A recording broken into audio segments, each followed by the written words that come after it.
Hey guys, how's it going? Welcome back to another review. Today we're going to be doing a new ExpressVPN for 2025, seeing if there's been any major updates that would change the score in my VPN tier list system. As you guys know, you can always find it at vpntierlist.com. Every link on here will include some kind of discount usually. If you click on the number, it will take you to the review. VPNs are rated objectively whether or not there's affiliate links or not. As you can see here on my list here, we pretty much collect all sorts of data, kind of accumulate points, see where it ends up compared to other VPNs, and that's how we do it here. This table here is always available for anyone who wants to see how my reviews are made. And of course, we rate them by various tiers, ranking the VPN providers. So guys, I'll be putting my top rated VPN in the description down below, which you could check out if you want the best of the best right now in the tier list. Also guys, if you're interested, you might want to check out one of my favorite products here on the channel, Incogni. I'm not sponsored by Incogni, but I am an affiliate for them. If you use my link, you'll be able to get the best price on them. I really like this service. This is one I personally use and can vouch for every single day. It's basically going to remove your information from data brokers around the internet, so you can't get doxxed. People can't find your address, your phone number, and stuff like that if they do find out your name. So definitely a very solid product you want to check out alongside VPN, of course.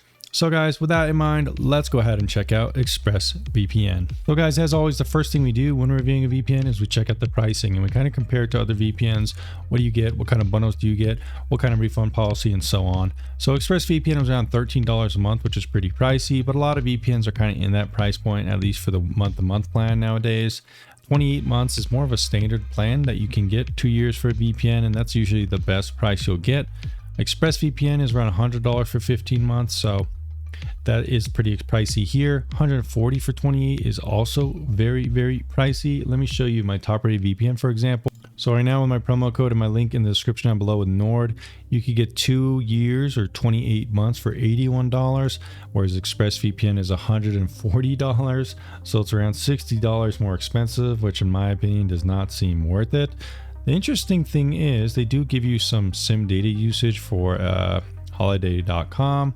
It's kind of interesting because NordVPN also has a kind of SIM service called Saley that they kind of integrated with one of their plans. So I think they actually have one around here somewhere. Maybe not so much anymore, but it's kind of like a separate service. But kind of interesting to see that Express is kind of trying to compete in that market as well. But yeah, so this bundle here does seem to be kind of some deal. And it does seem like there could be an upcharge according to this disclaimer. But this is kind of like the entire package. So you do get a password manager, identity theft insurance, data removal, it says. Interesting. I'm not sure which service they're using for that. So this does seem to be an all-inclusive package for around $140. If we look at Nord, we do see their Prime package is more expensive, and it does seem pretty comparable. It's around $201. But the advantage with Nord is that you could choose if you want that or not. Whereas with ExpressVPN, that does not seem the case. You're kind of stuck with this more expensive price plan, stuck with this more expensive bundle. It doesn't really give you the option.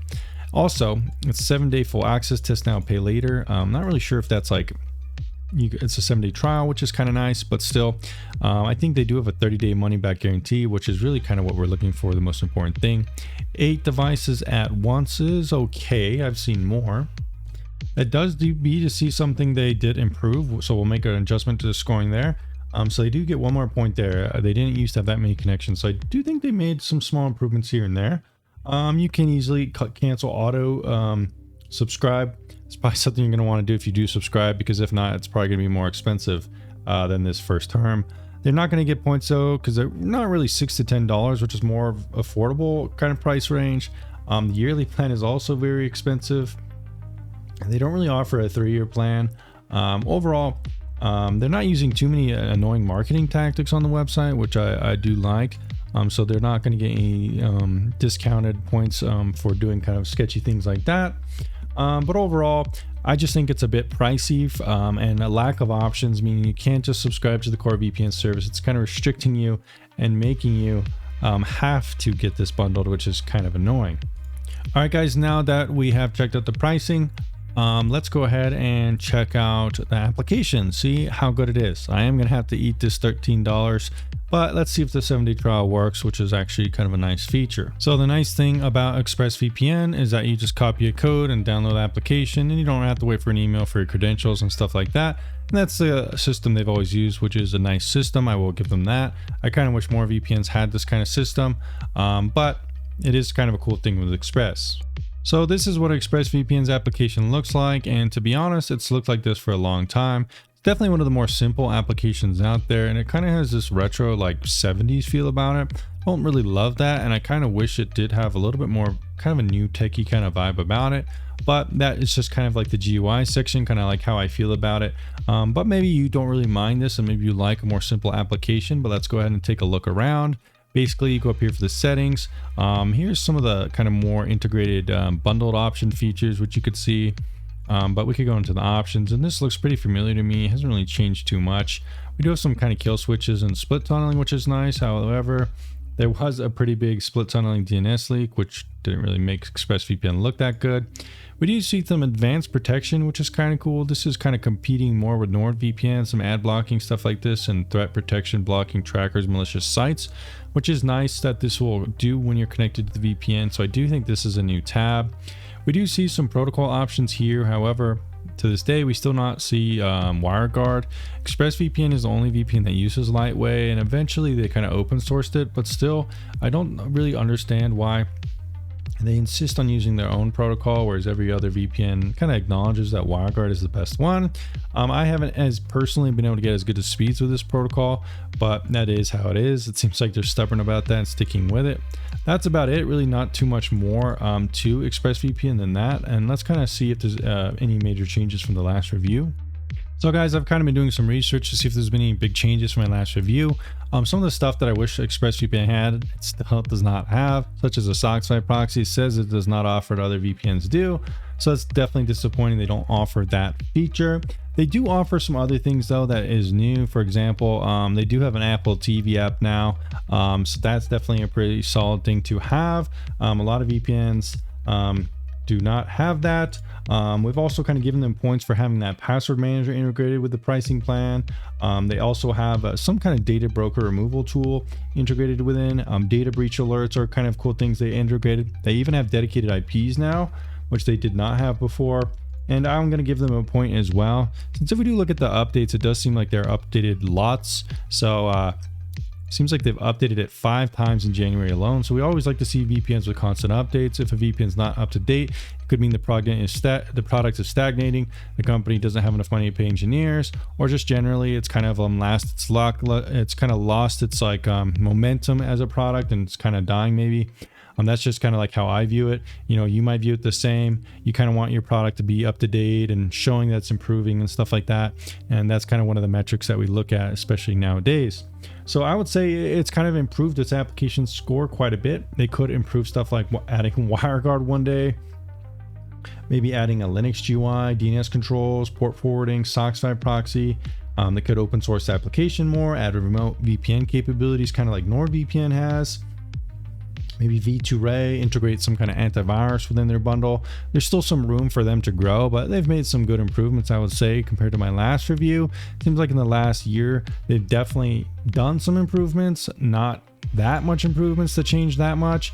But overall, it is nice to see a little bit more tabs in here like this one. It seems like they're kind of integrating some more things like this, which is good. So definitely improved application score overall, but still some work to do, I would say. All right, guys, in this next section, we do a speed test. So it's giving us a smart location. So we're going to use that one and kind of see what kind of speeds we can get. So this is interesting. It's kind of like the adware blocking and stuff like that. Now with the best VPNs, I could get around 600 to 700. So let's see what we get with Express. All right, here we go. Loading up the speed test. As always, we always do live speed tests, so we don't fake anything here like some other channels do. So let's go ahead and see what we could get. Some of the best VPNs lately have barely been affecting my speed, so that's very good. But yeah, this is kind of what I expect with Express. It's by no means slow, but the lightweight protocol for some reason just does not cut it for me. I just can't get as good as speeds. I don't know why. I'll show you a speed test here with Nord in a second, just to kind of show you a metric of comparison. All right, so here's NordVPN. We're connected. Now, I'm not trying to show NordVPN too much in this ExpressVPN review, but I do think it provides an interesting metric of comparison. You know, if I'm going to be deducting a couple points from ExpressVPN, I do think I should show what a VPN can perform as a point of comparison. So as you can see, this is a live speed test here. And we are getting much better speeds, almost twice the speeds of ExpressVPN. So again, that's why ExpressVPN doesn't get highly rated as speeds, because Nord and some other VPNs out there are just so much quicker. So if you're looking for the fastest VPN, again, I would recommend Nord in this case, since you can see the clear difference. I just connected to a fast server, the closest one. I didn't trick the test or anything like that. So there you go, guys. Next section up. So guys, the next protocol for the VPN tier list rating system is, of course, trackers and stuff like that on the website. As you can see here, we do have 4 trackers blocked here. So definitely not ideal. You know, you would like a website to have less trackers. And that's not really what we're seeing here on this one. As you can see here, we have Google Tag Manager, a couple other things like that. So it could be cleaned up a little bit. We can also check it out on Blacklight. This is kind of says there is no trackers, but I'm not really exactly sure why it's showing that for this one. You can also use a tool like Exodus to look at an application to see how many trackers it has. As you can see, ExpressVPN only has 2, which isn't too bad. And none of that stuff is really nefarious, but it's just something I recommend looking at when you're evaluating VPNs, just to see if there's anything nefarious. Of course, you can also look at like other VPNs and you see much worse stuff.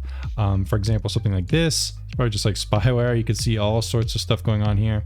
That's definitely what you do not want to see. 8 is crazy, and you know, some of these ones are okay, but these ones definitely are probably not okay. So just something to keep in mind, and something I like to take a look at for my system. But if we take a look at some of the other kind of fundamentals of the privacy audit section, they're not open source, so that's something they could improve. They don't collect logs, which is good, but there have been some issues with DNS leaks, with split tunneling, so they don't get a point there. The company has been acquired and changed hands a couple times, or once, I guess. And I think the leadership could be a little bit more transparent here. I can't even name the CEO off the top of my head. And it's not really one of those companies that's primarily known for being transparent about its leadership, since it kind of changed hands and everything like that. Good news is they have a bug bounty program, which is good, and they have no log audits performed, which is better than a lot of companies out there. Customer support, let's move on to that. Now, ExpressVPN does have live chat, and they do have pretty good customer support. I've never really had an issue with them over the years. So overall, I don't really have too many complaints with that section of the review. ExpressVPN, in terms of responding to criticism, you know, some companies come after me for reviewing them harshly, but they don't like my review. They might cut me from their affiliate program, like some people, or, you know, they might tell me to take down reviews, like some other people out there, not naming specifics, but I haven't really had that problem with ExpressVPN specifically. Overall, even though they've kind of changed hands, they don't really come after me for my reviews, even if they're negative. So leads me into one of the last section is streaming compatibility. If you're looking to unblock Netflix, those kind of things, it will work. But for some reason, ExpressVPN has never worked with Prime Video. I'm not really sure why. But it's just something to keep in mind. And lastly, for the GUI, I'm not too harsh in this section unless it really looks outdated and it's kind of clunky or hard to use. ExpressVPN gets 4 to 5 for the GUI, since, like I said, I do think it looks a bit kind of plain, but outside of that, usability is fine, everything like that, so really not too many complaints. Overall, guys, we're done with the review now. Let's tally up the points here. So we can see a 68.5.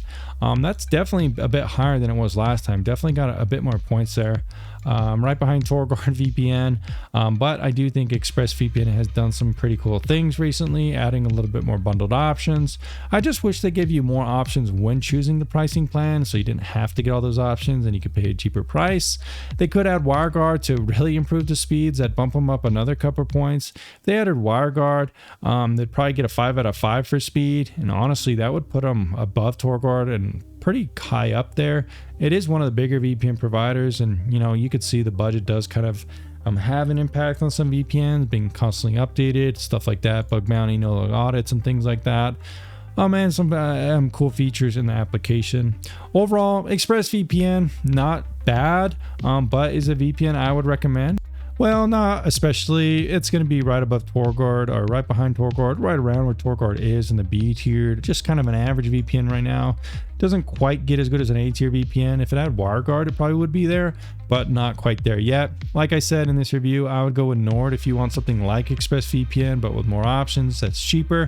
Check out the full Nord VPN review. I've made a lot of tutorials on Nord as well too, since it does some pretty cool things. My link on VPN tier list will get you the best deal, or in the description down below. I'll see you guys in the next video very soon.